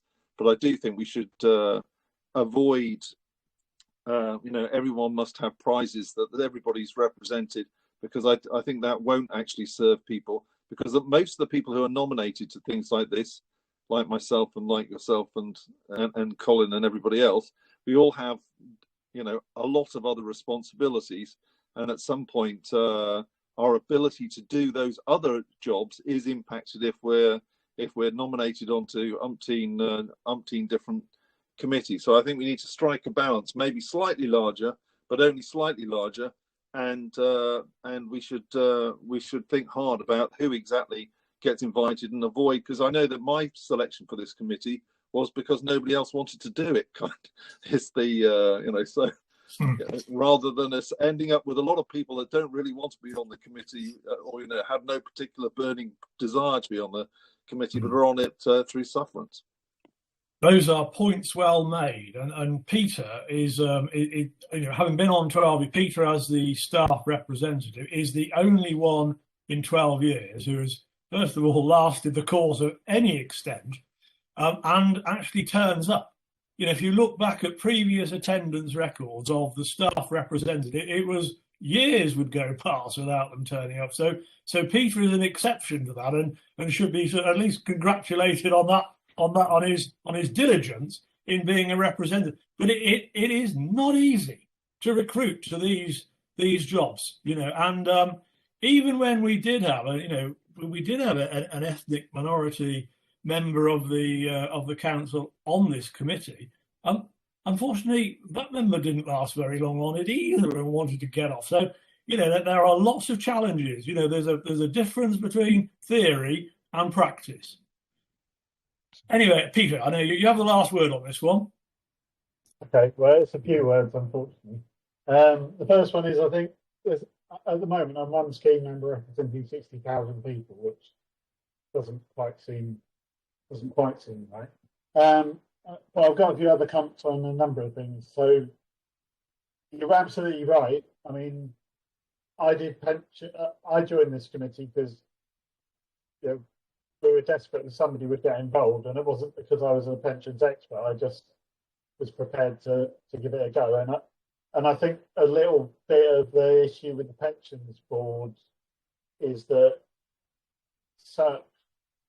my colleagues of Unison are not really pensions focused, but they wanted there to be a representative for, they wanted scheme members to have a representation. So I think there is a little bit that it's very difficult to fill those posts from a union point of view. I mean, it might be easier from a scheme member. You might be. I would imagine there are pensioner groups that would be interested in in getting involved. The only other point I really wanted to make was, I don't think we should say that people have to have a financial and pensions background before they join the board, because if you do, you automatically select a group of people. I mean, the previous manifestation of the pensions board, the 2 employee reps were the financial director, I think, of Cirencester College, and a senior director of the University of Gloucestershire. And I'm kind of, well, they probably are not that representative of the bulk of employee members in the scheme. But I think what you need is somebody you can demonstrate can pick those skills up, and a method by which the committee can develop them. So that's kind of my feedback as a scheme member there. Okay, I think we've come to the end of this. Thank you for the presentation. I think we've agreed a way forward as regard timescales. So unless anybody's got anything else to say, I think we move on with the agenda. Now, being conscious that we're going into private session next, might I suggest, if anybody want 10 minutes? Sorry, Lyndon, Chair, if you wouldn't mind. Sorry. Could I just ask you to read agenda item 11, please, and then perhaps we could have a brief adjournment, because that will give me time to remove the Becky bot from the meeting. Yep, no problem. Well, item 11 is as printed on the within the agenda. So it's in effect to exclude the press and public in accordance with section 100A of the Local Government Act. The public be excluded from the meeting for the following agenda items. So that's 12 and 13. Because it is likely that if members of the public were present, there would be disclosures to them of exempt information as defined in paragraph 3 of part 1 of section 12A of the Act. And the public interest in withholding the information outweighs the public interest in disclosing the information to the public. I'm hoping that at future meetings we can take that as read off the agenda when we quote it. But in the meantime, if anybody, should we have 10 minutes? Come back then. And for the private session, and can I say, to those who are presenting in that time, the target finish time is 1 o'clock. So please keep as brief as you need to make sure we hit that target finish time today. Thank you for now. 10 minutes. So we're back at 10 past 12.